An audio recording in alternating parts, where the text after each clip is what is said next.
Whatever you suppress, your body will express. And our bodies will express differently for all of us. But emotions are quite literally energy in motion. Dr. David Hawkins has shown us that every emotion has a frequency, and that frequency impacts water, it impacts cells, it impacts our biofield around us.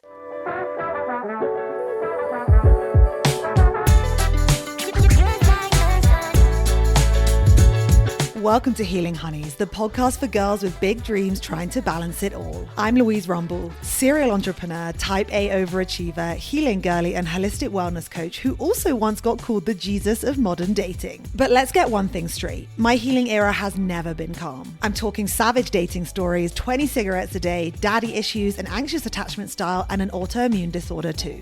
Today, I've spent thousands of dollars on healing and therapy, and now I'm here to guide you, love you, and laugh with you as I share my favorite tips, tricks, and rituals that have saved me along the way. With new episodes every Wednesday, expect girl talk, psychology, and the nervous system, as well as love, sex, and dating, wellness, fitness, and a little bit of business and spirituality too. So get in, honey. We are balancing healing, hustling, and life, and the best is yet to come.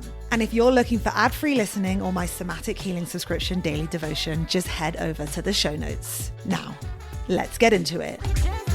Hi, my honeys. Welcome back to another episode of the Healing Honeys podcast with me, your host, Louise Rumball. Today's episode is the one that I wish I could have given to the girl that I was 5 years ago when I started this healing journey, or even before, when I was in the mess, when I was in the madness, the girl who was just running at 100 miles an hour, the girl that was drinking too much or loving the wrong man, and I guess using my body to feel validated, even though I never did that consciously. But sometimes I think it's great just to summarize some of the most important lessons because there are so many lessons. So I'm really excited to get into this. It's going to be juicy. I'm sure I'm going to share some things that I've never shared before. It's going to be real. Maybe it will be emotional too, but I'm so excited. And I also just want to say a big thank you to anyone that has DM'd me, because you know that on the podcast recently, I've been saying that it's really hard. Sometimes I feel like I'm speaking to a wall when there's hundreds of thousands of people listening, but I never hear from anyone. And some people have gone out of their way to send me messages, and some people I still need to reply to. I leave them in my request section of my inbox so I can get to them and not lose them. I just want to say, if you have taken the time and the energy to do that, I am so deeply grateful for you. It actually reminded me why I do this podcast, and it's made me think I would be so sad to pause it or not come back for another season. So thank you so much for being part of that journey and for messaging me. Before we get into it, I just want to say that today's episode is sponsored by Whoop, which means there are no ads throughout. Thank you so much, Whoop. Today's episode is the one that I wish I could have given to the girl that I was 5 years ago when I started this healing journey. This is for the girl who was in pain and having so many health issues, but feeling alone. Today is going to be a condensing episode of so much value, so much wisdom, things that I have learned from all of the different therapists I have worked with along my journey. But honestly, I wouldn't be here without my Whoop. And the thing is, it's always there. It's always monitoring what's going on, how your nervous system is functioning, how stressed you are, how tired you are. It honestly is such a big support. And I think that you can do all of the therapy in the world, but if you are not getting the foundations of your life in place, how you eat, how you move, how you breathe, how you talk to yourself, how you feel things in your body, how you connect with your body, the daily decisions that you make, whether they support you being hot, happy, and healthy, or they don't. So I know for a fact that my Whoop has been a massive part of my healing journey. And you bet I have spent thousands and thousands of dollars on all of the devices, biohacking, tech, treatments. And honestly, most of what you need is a Whoop, a good therapist, and a couple of people around you that love you and support you. The Whoop 5 recently launched, new devices, 3 new tiers, new memberships, new features. I'm still waiting for it to arrive. I'm checking my tracking details literally every day. I'm still wearing my Whoop 4. And just by listening to this podcast and by listening to this episode, you can grab your free Whoop 4.0 band, as well as your first month's membership entirely free on us, on me, and on Whoop. As ever, everything is linked in the show notes. Make sure you go and do that because this link might not be live forever. And if you want to go right now while listening to this podcast episode, just head to join.whoop.com/healinghoneys to try Whoop for free for your first 30 days and to get a free band. I've been doing a lot of self-reflection recently and a lot of interesting things have been coming up. So let's get into it. Here is everything that I wish I had known when I was starting my healing journey. So, the first thing is that no one is coming to save you. And you know me, I will always deliver everything with love and care and softness. But the truth is, you are your own salvation. You are your own redemption. You are the only person that is going to change your life. The only person that is going to reflect on how your parents shaped you, how your nervous system was shaped, your attachment style, how that drives your dating and attraction patterns, how you use or don't use your voice. And also in the physical health space, how your body is functioning, how your hormones are balanced, how your body is holding or releasing weight, how you modify the life around you if it's too stressful or you're not happy or you don't feel like you're in the right place or surrounded by the right people and doing the right things. I learned the hard way that no one was coming to save me. And that wasn't even from like a negative victim mode of being like, oh, I'm alone, no one cares. For me, my physical and chronic autoimmune pain disorder really drove me into the therapy room because I tried everything to try and heal the pain. And when nothing would work, no doctors could help me. My family would just like tell me to take a painkiller, even though they were trying to be helpful. I realized no one is coming to save me except for me. And we live in an era where digital information is available everywhere. And yes, there are issues with potential misinformation. And of course, you need to be fact checking and be careful about who you're listening to. Are they qualified? But you are your redemption. No one is coming to save you except you. And the moment that you realize that, it's kind of sad, but it's also liberating and empowering to be able to be like, okay, this is down to me now. I control my future. I didn't get to control what happened to me in my past, but I get to control what happens to me in my future. There are more resources available than ever before. Community groups, community rooms, free therapy, subsidized therapy. No one is coming to save you, but you are your way out. And I absolutely promise you that if you put yourself first, if you decide that you are going to take control of your mental health, your physical health, your emotional health, you will be the one that will get to experience the highest of highs when you work through whatever it is that you are working through. And that's not to say that you shouldn't work with practitioners. You absolutely should, but you are the spark. You are the match. You hold the potential and power to heal your future. And once you shift into that mindset of belief and self-belief and possibility, everything starts to change. It starts to change the algorithm that you swipe through, the content that you're delivered, the people in the life around you. Saying enough is enough, and I am going to change my future is the catalyst that you need to quite literally change everything about your life if you're not happy with it. And whilst we're talking about this moment of like no one coming to save you, I think another thing that is really challenging on the healing journey or the wellness journey is often when we're in it, it feels hopeless. And trigger warning, I know that at times on my chronic pain journey, there were moments that I didn't know if I could go on or if I wanted to go on. And what I will say now is 5 years after the moment that I was like, I can't do this anymore, I look back and I realized that my rock bottom moments in life, they were a doorway. Because the truth is, we are sometimes going to hit rock bottom, and that is the beginning of the rest of your life. And I look back at the darkest moments in my life, whether that was horrible sexual assault, whether it was my drinking problem, whether it was my relationship with alcohol, whether it was the fact that like I used to fly to Mexico when I used to come on holiday here. And the first thing I would do is go to the pharmacy and buy prescription pain medication. Like people often say to me like, oh, you know, on TikTok, you're just like a white privileged girl. And I'm like, yes, I am. But I have gone to rock bottom and back. I have been bulimic. I have been in awful situations with men that I would never wish on anyone. I have had nights where I have been so blackout drunk in countries that I should never even have been drinking in because they were not safe, waking up not knowing what the night before had entailed. And in all of those moments, there's such deep darkness and confusion and fear that you will never get over these things or they will live with you forever. And maybe there's guilt and regret and shame. And what I realize in hindsight is that the darkness became my doorway. And the moment that I looked at these things, I looked at how my life was shaping up around me and the pain that I was living in, despite on the outside, I'll say my life looking perfect. That was when I realized that these were portals to the rest of my life. And I think that when we look back, we all have moments and experiences that we are ashamed of. Maybe we were young, maybe we were drunk, maybe we did things to impress other people, or we wanted to get the attention from someone else. And for some of us, those can just be silly things, but for others, they can be really severe and traumatic situations that, in inverted commas, we got ourselves into. And of course, there's situations that also we didn't get ourselves into. That's not what I'm referring to here. But I know a lot of my trauma was like stuff that I had done. And last night I was in an incredible sushi restaurant in Mexico City, and I just had the best night. And I went to the bathroom, and on the wall there was this little piece of artwork, like by the toilet. Someone had scribbled it onto the wall, and it said, "Forgive yourself for not knowing what you didn't know before you learned it."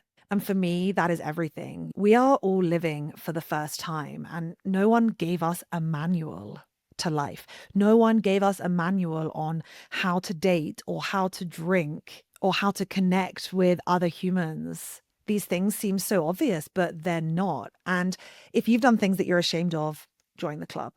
But in hindsight, I never had conversations in my life about, like, oh, if you drink too much, this might happen. And you are so worthy of love and affection, Louise, that someone should be willing to wait to share in those intimate experiences with you. And you have permission to take things at whatever rate or speed or pace you want to, rather than feeling like if you didn't put out, then that person wouldn't be interested in you. These are such obvious things that we can see and understand as adults, but I think we just need to have great compassion for, like, acknowledging that we are all just living for the first time. And often we do things and we make mistakes along the way, not because we're bad people, but because we're just trying to figure it out. And I look back, I've made some really bad decisions in my life. And I, for the most part, didn't realize that I was just trying to fill a hole where my own self-worth should have been. So whether that was chasing male validation or accepting red flags and red flag behavior, not using my voice, whether it was smoking and drinking and taking drugs and wanting to be in the cool crew, or whether it was mistakes that I made in previous relationships. I cheated on my first ever boyfriend, which was so deeply traumatizing for everybody involved. But again, at the time, I grew up in a family where I was never able to use my voice or to share or express emotions. I literally didn't know how to do that. It was like there was a block in my throat. And so then I wonder why at 19 years old, no one helped me understand that it's okay to say, hey, I love you. You were the first person I slept with. You were the first person I've ever been in a relationship with, but I'm not sure that I feel the same as I did 3 years ago. I just felt like there was no way out and I could not speak. So I didn't. And what did I end up doing? I ended up getting drunk and doing things that I regretted. And again, holding deep shame and regret and guilt. So my next piece of advice for today's episode is you need to forgive yourself for what you didn't know. Because for the most part, we were not taught how to do anything in this life. We're figuring it out together. And that's why I'm so happy that I have this podcast so we can have these discussions and help us to make better and healthier decisions that support us being the type of person that we want to be. So forgive yourself. You did the best that you could at the time with what you knew. And now you know better. And that is part of healing, is acknowledging that we can make different decisions at any point in our life. Now, I've mentioned a couple of times like sobriety and drugs. And another key lesson that I have learned in my healing journey is that removing substances was the beginning of my healing journey. For me, the problem wasn't really with alcohol per se. It wasn't like I needed to drink alcohol. It was just what I was avoiding and how chaotic my life got when I started drinking. And don't get me wrong, it was so fun at so many times. And honestly, I miss like going out and partying sometimes.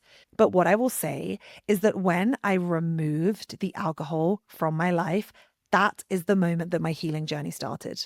That is the moment that I started to build a relationship with myself. That is the moment that I started to slow down, come down, and turn inwards and start to be able to look at who I was and the decisions I was making rather than just running through life at 150 miles an hour. Because we live in a world where we are not able to slow down. And what I mean by that is we go Monday through Friday. We are so busy. Maybe you have kids. Maybe you have a dog. Maybe you have a job. Maybe you have 3 jobs. Maybe you are also trying to get your steps in, exercise, cook, clean the fridge. The lists go on and on and on. And what I will say is that when life is that busy and then you get to the weekend and you just go out and everything becomes a whirlwind of drinking and socializing, smoking and eating and being hungover before the entire cycle begins again, that is the definition of being asleep. And I'm not judging anyone for being asleep. I was literally asleep until I stepped into the therapy room at like 28 years old. And by asleep, I just mean like I wasn't cognizant or curious into like why I was doing the things that I was doing, or why I was attracting the things that I was attracting, or why I was engaging with the types of things I was engaging with. And when people say to me, what is healing? That is what healing is to me. It's shining a light on the things that we just thought were our life or our personality and becoming curious with them. And the moment that I started to take alcohol out of my life, there was just this slowing down where the chaos started to subside. And everything just started to become more balanced, more stable, and way less chaotic.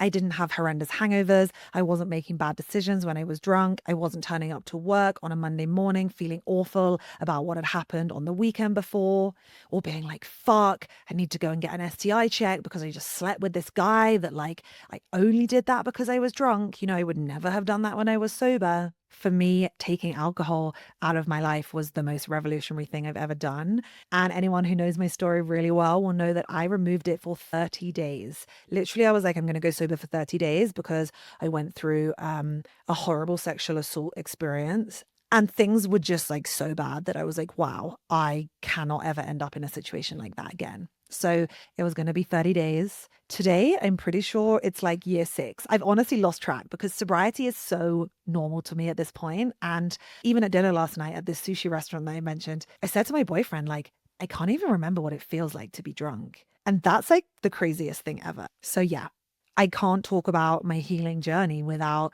talking about taking alcohol out of it. Okay, the next thing that is such a huge part of my healing journey that I wish everyone could know is that I believe that shame and low self-esteem, low self-worth, lack of like self-identity are at the root of everything. That is why we don't speak up.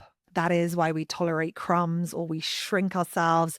We are ready and waiting at all times to be picked and chosen because we believe that if we finally get chosen by someone else, then they will make us feel important and okay. And it's just so crazy because when I look back at my healing journey, like I really didn't think I had an issue with shame or self-esteem or any of those things. And on the outside, I've always been like an achiever. My whole life became the development of a mask without me even realizing, because the poor little girl on the inside of me who like wasn't emotionally validated by my father kind of just learned to like fawn and kind of wait for someone to choose me. And when people, or men, I should say, did choose me because I would get dressed up or because I would lead with my body, lead with charisma, lead with sex appeal, it affirmed like, I'm okay, like everything is fine. But when they didn't, the rejection, the sensitivity, dysphoria, the anxious attachment, it just made me feel so awful. And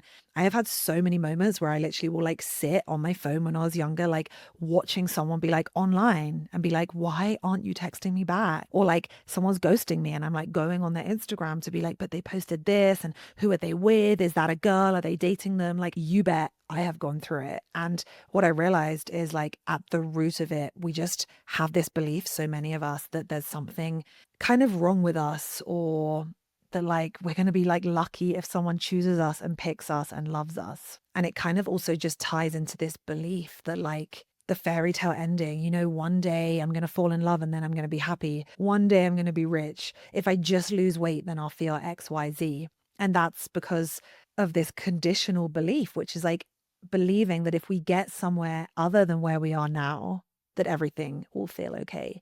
And that's because the inner child inside of us doesn't really feel like everything is going to be okay right now, just as who we are.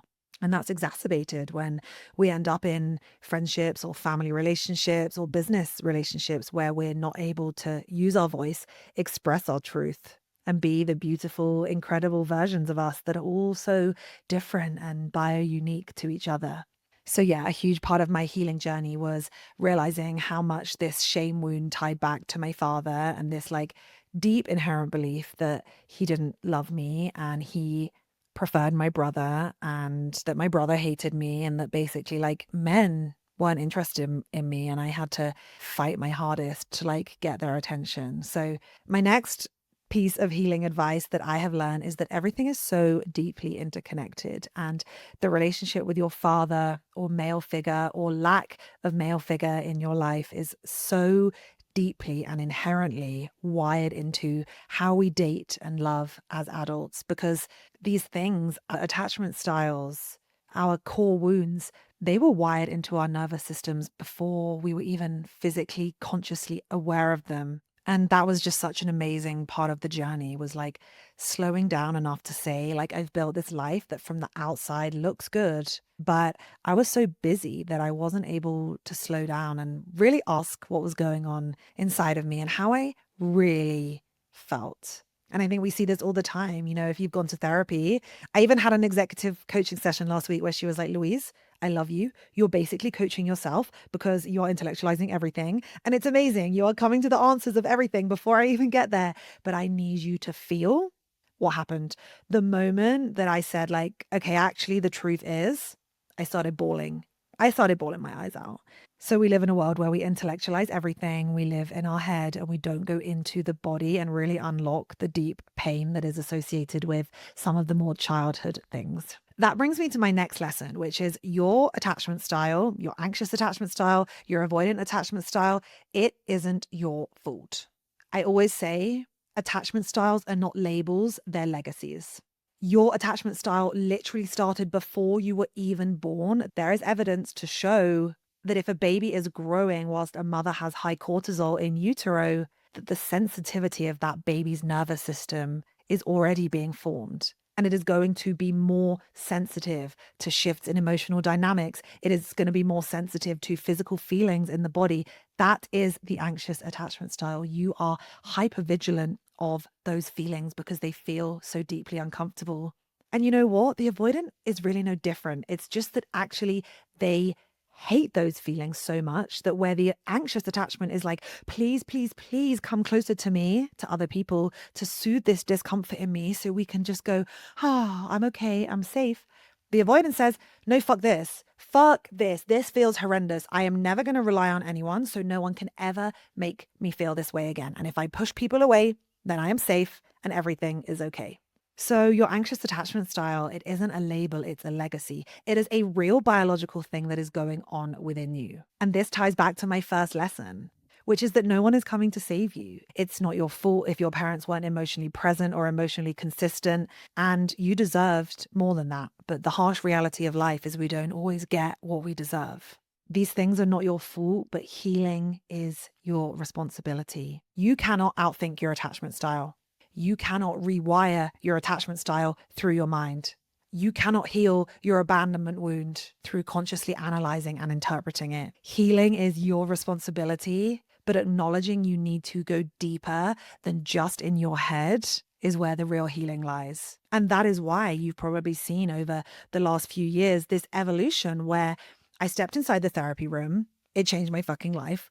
I started my first podcast, Open House, because I wanted to live stream therapy to show you guys, like, yes, this is amazing. You deserve to do this. I want to help you. And that was incredible for the first year or two. But the reality is through my own healing my anxiety, healing my chronic pain disorder, healing my anxious attachment style, I realized that no amount of conscious analyzing was ever going to heal it. You have to work with your body. You have to work with your nervous system. You have to work with your subconscious mind. And your healing journey will never, ever, I swear to God, it will never quantum leap until you get out of your head and into your body.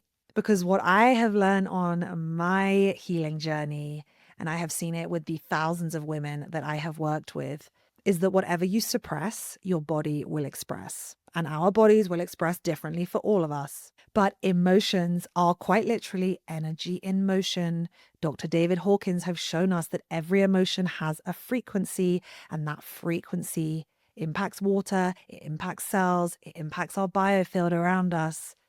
And emotions were made to express. If we look at animals in the wild, when they go through something stressful, they shake it off. They discharge that energy from their body and then they keep going with their day.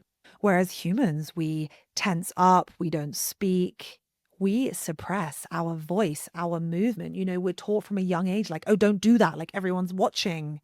Just sit down and be quiet. And this is such a crazy thing about the healing journey is like, I would never have gone into therapy and said like, oh, I wasn't allowed to make noise or I was told not to cry. Like that never happened, or at least I don't have a conscious memory or recollection of it. But the truth is, whilst I thought I was good at communicating and sharing and connecting, I kept so much rooted deeply inside of me, whether that was my deepest, darkest secrets or my deepest fears or even my biggest dreams. This doesn't always have to be negative. Sometimes we don't share the things that we love the most or that light us up the most because we're embarrassed of being judged or people thinking it's weird, for example. So for me, a huge part of the healing journey was acknowledging like, I have a physical pain disorder. It is an autoimmune disorder. I have tried every treatment in the book, bar medication, because I knew that something deeper was going on. Because again, lesson one, I became my savior and I started researching obsessively, reading medical journals, listening to podcasts, watching YouTubes, going to workshops, you name it. I started to realize that my body was trying to express something. It was talking to me literally through the pain. And that took me on this journey to ask, this is so weird. Like, I don't feel like I'm suppressing anything consciously. But the more that I started to unpick it and unpack it, going back into my childhood, I realized like, wow, I've kind of been holding things in internally my whole entire life as like a type A, high performing girl that grew up in an environment where I was never asked, how do you feel? Or how does that make you feel? And because of my father wound, I ended up dating men who did not want my voice, who did not care about my voice. And so I kept silent. Or the flip side, I would end up in relationships where I would like fucking explode and I would use my voice, but it was never in a healthy way. And it was never like truly communicating like safely and healthily, like this is my deepest fear. But I certainly know that when I was in relationships, I was not sharing or expressing. So if that relates to you, one of your biggest parts of your healing journey is going to be asking you, who taught you to stay quiet, whether that was explicit or implicit? Who taught you that emotions were too much or too needy or too dramatic or too loud, and that it was safer to not share them, to not communicate them, and to just brush them under the rug? How did your parents model emotions to you? Were they quiet? Did they scream? Did they bitch to you about your parent rather than going to them and having calm, regulated relationships? Like I have seen that so many times included in my own family unit. So the truth is that using your voice is scary. But when you start to realize that authenticity is the highest frequency of any emotion in this world, and learning to speak your truth is one of the most powerful things you can do, but using your voice becomes your freedom. It will be scary. Your voice might shake when you start. You might second guess whether you should share it or not. But over time, I promise you, using your voice is your freedom, because it only takes you to people that care about you having a voice. And if someone doesn't care for you to have a voice or is not interested in your opinion or does not want you to contribute how you feel, that is not a kind, healthy, safe person. And no healthy person will ever hold your past against you. They will want to understand you, to adore you, to honor you, and to learn how they can love you in a way that supports you, not in a way that invokes any kind of guilt or shame or regret or criticism in you. That brings me to my next lesson. Now, I'm so happy that I've got this far through the episode before even getting to love. And what I want you to know is that your greatest healing is going to come through opening your heart. Your greatest healing is going to come from safe relationships where you can open your heart space, show every part of you to someone else and say, this is me, the good, the bad, the highs, the lows. And that person can see you and hold you and love you for that. But to be able to get there, you need to be able to go inwards, to understand what your darkness is. Otherwise, you will forever subconsciously keep it hidden from someone else. And by doing that, there will always be parts of you that you will never show in relationships, which keep all of your internal inner child wounds just working on repeat, working to keep our past hidden, working to keep our fears hidden. But when you start to do this work and start to go inwards and work out how your mum shaped you and how your dad shaped you and how your family unit shaped you, how your friends at school and how your first relationship shaped you, what the person who broke your heart did to you. When you go into these chapters of the book and understand how these things shaped you, that is where the magic lies, because you can then share it with someone else when the time comes, when they feel safe, and they will look at your darkness and they will say, I love you more for it. But they will never be able to say that to you if you can't open your heart and put your cards on the table. And so many of us today, we just keep these parts of us hidden, even if it's in friendships. You know, this week, as I was falling asleep after doing a hypnosis, I had a memory come back to me that was very traumatic, something that I knew had happened to me in my life, but I rarely thought about it. And what is so crazy is that it came back to me and different parts of the memory started coming back to me. And it was upsetting. But the next day, instead of like pushing it or burying it under the rug, I also texted my friend Sarah, the potent plant, because she's the type of friend that I can like literally say anything to. And I messaged her. I told her, this is what came up for me last night. This is the situation that I was in when I was 16 years old. I can't believe that this happened and I can't believe how much I've blocked it out. I'm just sharing it with you to let you know that I'm going to be quiet today and tomorrow. You know, this is really upsetting and I'm processing. But most of all, I shared it because I've learned that if you have safe relationships and you share the dark things that come up, it helps you be able to love the darkness rather than leaving it in the darkness, locking the door, throwing away the key, and then your body having to hold the score on that until one day it's too heavy and your body can't hold it anymore and something will happen. And she replied like any great safe person would do. She just saw me and held me. She didn't even have to say anything. But love, platonic or romantic, when you can share your darkness with people, when you have done the self-work and you can find healthy people to hold it with you, that is when you realize that there is nothing really that you could ever do or say that is really that bad. There are murderers out there who are loved by their mother and by their girlfriends in prison, you know, like we're over here thinking that the mistakes that we've made in our life are going to impact what people think about us. But the truth is, love heals all, as cheesy as it sounds. But I have just mentioned previously that it has to be healthy love. And the reason for that is like a lot of people will not be able to hold it. It's not their job to hold it, and it's not their responsibility to hold it. So my next lesson on the healing journey is just really slowing down like who you are intimate with and what you share with these people. Because I know that I used to share quite a lot when I was dating, whether that was my body, my feelings, my mind. And often I gave these things to people that didn't really care for me. They weren't there saying like, I want to hold your body in safety and love and respect. And they weren't saying like, I can hold your emotional experiences with you. Because like I was just dating them. It really was not their job.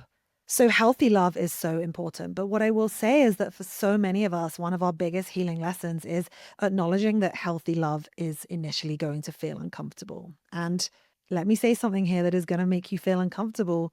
Healthy relationships will probably to some extent feel kind of boring at first.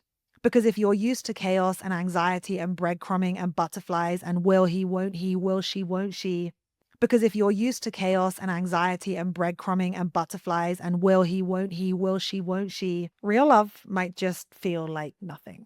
And one of the hardest lessons that I've had to learn in my life is that the healthy person is the one who can stay, the one who wants to stay, the one who can be consistent and will be consistent, the one who doesn't run when things feel slow or quiet or safe, the one that doesn't need to be chased.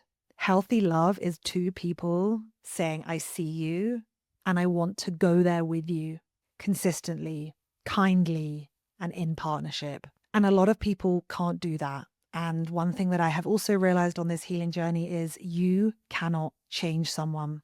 It is as simple as that. No one will ever change until they want to change. People are always saying to me, oh my goodness, do you think my ex has changed?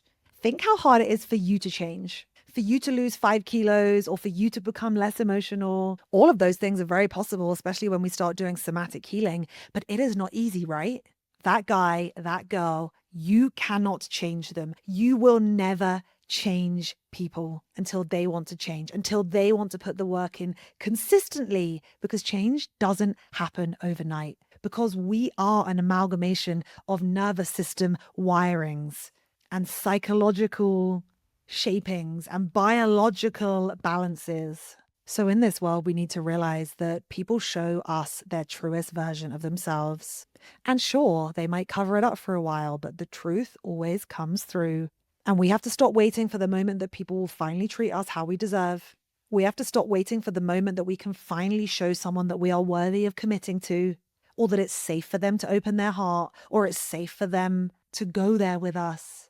You are not a therapist, and you have to accept people as they are right now in this moment, not for who they might become, not for who they could be, not for who you could incentivize them or develop them into. Because the minute you stop trying to fix people around you, stop trying to mold people around you, stop trying to control people's reactions and responses and how they perceive you and what they want from you, that is when you choose you.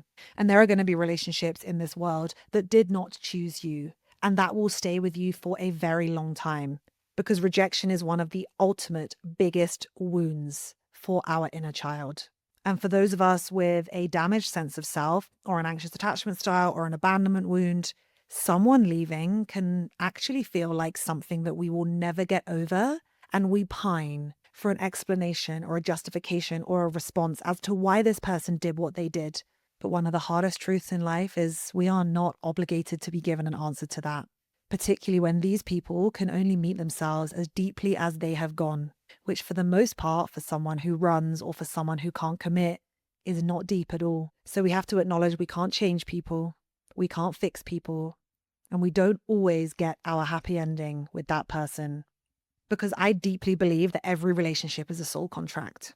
And what I mean by that is some come to teach us, some come to love us, some come to break us, some come to stay, and often some come to leave. And it's the people that leave that hurt us the most, but they can often provide us the biggest gateway to healing, to ask ourselves, why has this broken me? Why do I think I can't live without this person? And you know what? It is not because they left. It is because by leaving, they confirm to your inner child that you are not worthy of staying. That is what people do not understand when the man or the woman doesn't pick you, or they break up with you, or they desert you. It's not about them leaving. It is about what the leaving represents, which is that you were not worthy of being chosen, were not worthy of being claimed, were not worthy of being loved. And it hits all of those inner child wounds. That if I was prettier, if I was funnier, if I was less emotional, if I was easier, if I was more chill, if I was like the other girls, they would have stayed. And that is not the truth. Every single person that hurts you will crack you open in a way that you never knew you needed until you get further down the line. The people that break you give you the greatest ticket to your evolution, and you will never accept or acknowledge that until many, many years later. And much like I said with sobriety, where I said that one decision quite literally changed the trajectory of my future, the same thing happened with my ex, who called me up, never came home, never got his stuff, and didn't speak to me for like 2 or 3 years afterwards, until one day he just reappeared. And do you know what's so crazy? Is that I don't know if it was 2 years or 3 years of silence, but you bet when it was happening, I could tell you to the day how many days and weeks and months it had been until he did that, until he broke me and opened up the greatest healing journey of my life. Because that man helped me step into therapy. And that man helped me uncover the deep, deep subconscious inner child wounds that I didn't even know existed. So thank you to him. And on the flip side, some relationships come to love you and show you safety and show you communication. And all we have to do is lean into them, always asking, what is this helping me to learn? Now, I could keep going. Maybe I will do a part 2 because I'm pretty sure that we've come up for time already. So I am going to wrap today's episode, but I hope that you really resonated with this and that there were some interesting things here. And what I will say is healing is possible. Not only have I healed from all of my toxic relationships and I am in the healthiest, safest, most loving, beautiful partnership that I've ever been in, I have 0% anxious attachment style, like truly. I am calm, I am stable, I am regulated. I am also healthy. I am 36 years old. I have painless periods. I love my body. I love working out. I feel amazing. I'm excited by my present. I am excited for my future. I love the women around me. I love the business owners around me. I love the clients around me. I love my life. And I know that I'm not on the time frame or the trajectory that society tells me to be on and that other people are on. And you know what? Yeah, there are days when sometimes I have a little fear around that. I fear that maybe I'm not meant to be a mum in this life, or I fear that I should be doing something different. But being on this journey allows me to just acknowledge that we have to take life day by day. We have to connect inwards and be honest with how we feel, what we dream, what we desire, what we're scared of. And we need to learn to communicate that outwards with people around us. We need to learn to feel those emotions in our body. We need to learn to sit with them, the good and the bad, the expansive and the contractive. And through going on this journey, I've started to just build a really loving relationship with myself where I know that I'm worthy of 9 hours sleep a night, that I'm worthy of eating breakfast, lunch, and dinner and not forgetting to eat because I'm so busy, or gorging on pizza in the evening because I feel like I deserve it. I want to be the hottest, happiest, healthiest version of myself. And probably for the first time ever in 36 years, I truly deserve that I both can be and I deserve to be. And so I hope that you take that from today's episode, that whatever it is you are working through, you deserve to be happy, you deserve to be healthy, you deserve to be loved and worshipped, cherished and adored. And all of those things will happen when you step on this journey. So thank you so much for listening. If you haven't already gone to get your free Whoop, make sure you go and do that. This might be the last month that you can, so go and grab that Whoop and get your first month free. And as ever, if you enjoyed this, DM me. And thank you for reflecting with me. It's been so amazing as I've been sat in this space of asking, like, how do I feel about healing? How do I feel about therapy? Where and what do I want to do with the podcast? How do I want it to evolve?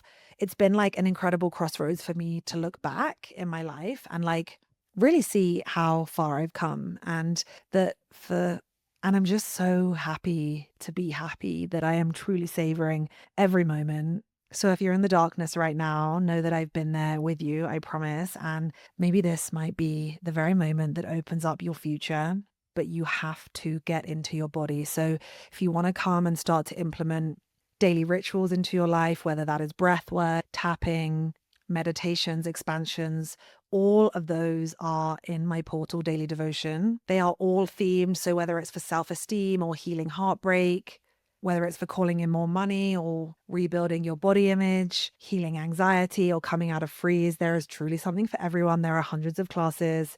Your 7-day subscription is in the show notes along with your free Whoop link. Thank you so much for joining me on this episode. I love you guys so much. My hand is so sweaty because I've been grabbing this microphone tight. And I will see you next week on the podcast. I love you. Goodbye.